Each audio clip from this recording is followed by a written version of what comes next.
നിങ്ങളറിഞ്ഞ സംഭവമാണ് വാഷിങ്ടൺ DC-യിൽ അവിടെയുള്ള എയർപോർട്ടിൽ വെച്ച് നടന്ന മിഡ് എയർ കൊളീഷൻ. അതായത് ട്രാൻസ്പോർട്ട് സിവിലിയൻ എയർക്രാഫ്റ്റ് ഫ്ലൈ ചെയ്യുന്നു.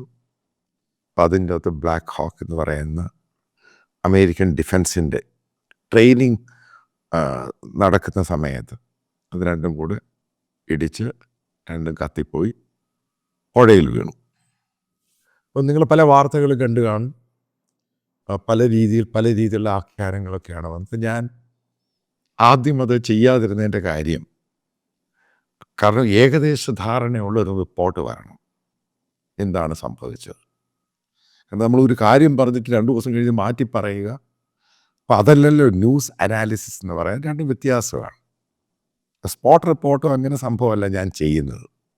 അതുകൊണ്ടാണ് അത് വെയിറ്റ് ചെയ്തത്. പിന്നെ എക്സാക്റ്റ് റിപ്പോർട്ടിൻ്റെ ബ്ലാക്ക് ബോക്സ് ഒക്കെ എടുത്ത് എൻക്രിപ്റ്റഡ് ആയിട്ടുള്ള സംഭവങ്ങളൊക്കെ എടുത്ത് NTSB national transportation safety board, അതായത് ഇന്ത്യയിലെ DGCA director general of civil aviation, അവരുടെ റിപ്പോർട്ട് കിട്ടുമ്പോഴും എക്സാക്റ്റ് ആയിട്ട് പറയാൻ സാധിക്കും എന്താണ് സംഭവിച്ചത്. അപ്പോൾ എന്താണ് ഇപ്പോൾ പ്രിലിമിനറി റിപ്പോർട്ടിൽ NTSB പറയുന്നത്? ഇതിനകത്ത് തെറ്റ് പറ്റിയത് 5 വർഷം എക്സ്പീരിയൻസ് ഉള്ള അമേരിക്കൻ ആർമിയുടെ ചോപ്പർ പൈലറ്റായ സ്ത്രീ, അവരുടെ പേര് റെബേക്ക ലെംഡോക്ക് എന്ന് പറഞ്ഞ പേര്. ഇവർ നേരത്തെ ബൈഡൻ്റെ സഹായിയായിട്ട് വൈറ്റ് ഹൗസിലുണ്ടായിരുന്നു.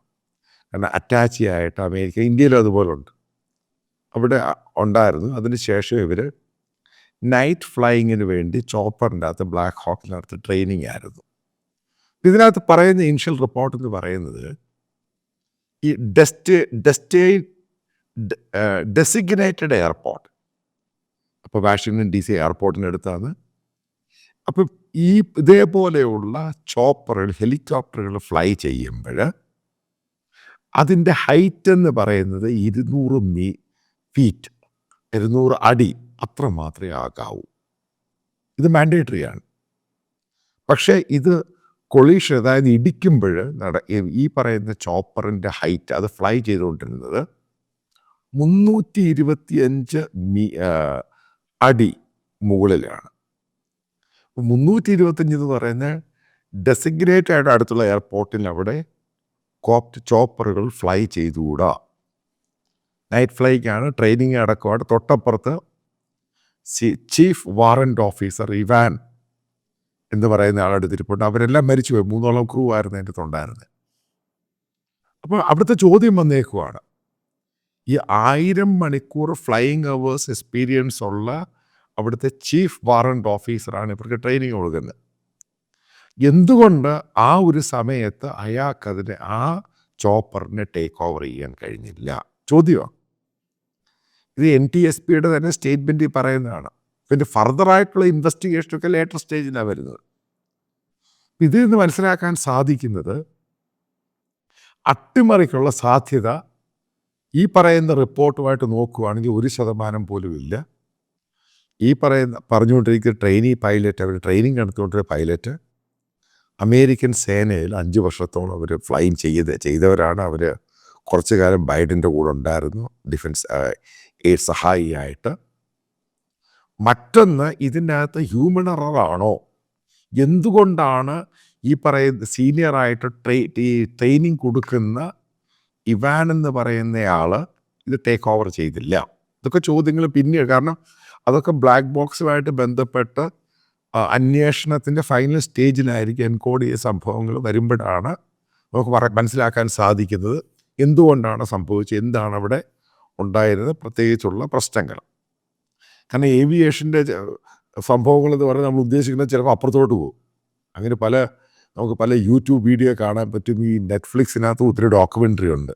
പല ക്രാഷുകളൊക്കെ ഉണ്ടാകുമ്പോൾ എന്തൊക്കെയാണ് ആ കോക്പിറ്റിനകത്ത് സംഭവിച്ചത്, അതൊക്കെ ലേറ്റർ സ്റ്റേജിൽ മനസ്സിലാക്കാൻ സാധിക്കും. അപ്പോൾ ഇതിനകത്ത് കാണാൻ സാധിക്കുന്നത് ഈ പറയുന്ന വനിതാ പൈലറ്റ് റെബേക്ക, അപ്പം അവർക്ക് പറ്റിയ മിസ്റ്റേക്കാണോ അതോ അവരെ കൺട്രോൾ ചെയ്ത ചീഫ് വാറന്റ് ഓഫീസറിൻ്റെ അയാൾക്ക് പറ്റിയ മിസ്റ്റേക്കാണോ? ഒരു കാര്യം കൺഫേംഡ് ആണ്, ഈ ചോപ്പർ ഫ്ലൈ ചെയ്തത് ഈ അമേരിക്കൻ എയർപോർട്ടിനടുത്ത് 200 മീറ്റർ അത്രേ ആകാവൂ എന്നുള്ളത് വയലേറ്റ് ചെയ്ത് 325 ഫീറ്റ് അടിയിൽ പറന്നു എന്നുള്ളത് അവർ കാണിച്ച തെറ്റ്. അങ്ങനെ പറക്കുമായിരുന്നുവെങ്കിൽ എന്തുകൊണ്ട് അടുത്തിരുന്ന്, കാരണം ബ്ലാക്ക് ഹോക്ക് എന്ന് പറഞ്ഞ മെനൂവറിങ് ഭയങ്കര കേപ്പബിലിറ്റി ഉള്ള ഒരു ചോപ്പറാണ്. നിങ്ങൾ അതിനെപ്പറ്റി വായിച്ചാൽ മനസ്സിലാക്കാം. അതായത് അടുത്തുനിന്ന് വരുന്ന മിസൈൽ അതൊക്കെ വളരെ കൃത്യമായിട്ട് പറഞ്ഞു ഇത് സെൻസ് ചെയ്ത് അത് മോണിറ്ററി വരുന്നതാണെന്നാണ് അതിനെപ്പറ്റി വായിച്ചപ്പോഴും മനസ്സിലാകുന്നത്. അപ്പം ഇങ്ങനെ ഇപ്പോൾ ഇത്ര ഫീറ്റ് മുകളിൽ പറന്നു. രണ്ടാമത് ഇതിനകത്ത് എയർലി വാർണിംഗ് സിസ്റ്റം എല്ലാം വളരെ പെർഫെക്റ്റായിട്ട് വർക്ക് ചെയ്യുന്ന ചോപ്പറ്. അപ്പം ഇവരാണെങ്കിൽ ട്രെയിനി പൈലറ്റാണ്, മറ്റേ ആൾ 1000 മണിക്കൂർ എക്സ്പീരിയൻസ് ഉള്ള ആളാണ്. എന്ത് എററാണ് സംഭവിച്ചത്? അതായത് ഒരു കാര്യം ഞാൻ തീർത്തും പറയാം, അട്ടിമറിയും കിട്ടുമറിയും ഒന്നുമല്ല. ഇത് എറർ സംഭവിച്ചതോ അല്ലെങ്കിൽ അതിനകത്തുണ്ടായ കൺഫ്യൂഷൻ, അതായത് കോക്പിറ്റിലുണ്ടായ കൺഫ്യൂഷനാണ് ഈ ദുരന്തമുണ്ടാകാനുള്ള സാധ്യത. ഇതാണ് ഞാൻ ഇത് പറയാനുണ്ടായി. ഈ പറയുന്നത് ഫസ്റ്റ് NTSBയുടെ റിപ്പോർട്ടും അവിടെ നടക്കുന്ന മറ്റുള്ള സംഭവങ്ങൾ ഇതാണ് അതിൻ്റെ അകത്ത് എൻ്റെ ഒരു കാഴ്ചപ്പാട്. അല്ലാതെ അതിൻ്റെ അകത്ത് ഭീകര സംഭവമൊന്നും എനിക്ക് തോന്നുന്നില്ല. കാരണം അതുകൊണ്ടാണ് ഞാനിത് വെയിറ്റ് ചെയ്ത് ലെറ്റ് ഇറ്റ് കം ഫസ്റ്റ്, അപ്പം അതിനുശേഷം പ്രതികരിക്കാം. അപ്പോൾ ഇതിനെപ്പറ്റി എക്സാക്റ്റ് റിപ്പോർട്ട് ബ്ലാക്ക് ബോക്സുമായിട്ട് ബന്ധപ്പെട്ട സംഭവങ്ങൾ ലേറ്റർ സ്റ്റേജിൽ വരുമ്പോഴേ ഇത് കൺഫേം ചെയ്യാൻ പറ്റുന്നത് എന്താണ് സംഭവിച്ചത്. പക്ഷെ ഒരു കാര്യം ഞാൻ കംപ്ലീറ്റ് ആയിട്ട് റൂൾ ഔട്ട് ചെയ്യുന്നു, ഇതൊരു ടെററിസ്റ്റ് അറ്റാക്ക്, അട്ടിമറിയും കിട്ടുമറിയും ഒന്നുമല്ല. ഇത് കോക്പിറ്റിലുണ്ടായ കൺഫ്യൂസ്ഡും ഈ സംഭവങ്ങളെല്ലാം കൂടെ കയറി മിങ്കിൾ ചെയ്ത് ഇതെല്ലാം കൂടെ കൊളാപ്സായിട്ട് കയറി ഇടിച്ചതാണ് സംഭവം. പക്ഷെ അങ്ങനെ ഉണ്ടാകേണ്ട സാഹചര്യം ഈ പറയുന്ന ബ്ലാക്ക് ഹോക്ക്, കാരണം ഹെലികോപ്റ്റർ തന്നെയാണ് ഇപ്പോൾ പ്രശ്നക്കാരൻ, അല്ലാതെ അവിടെ ഉണ്ടാകേണ്ട സാഹചര്യം അതുകൊണ്ട് അതെങ്ങോട്ട് പോയി, അതെങ്ങോട്ട് നയിച്ചു, അതിനെപ്പറ്റി ലേറ്റർ സ്റ്റേജിൽ നമുക്ക് പറയുവാൻ കഴിയും.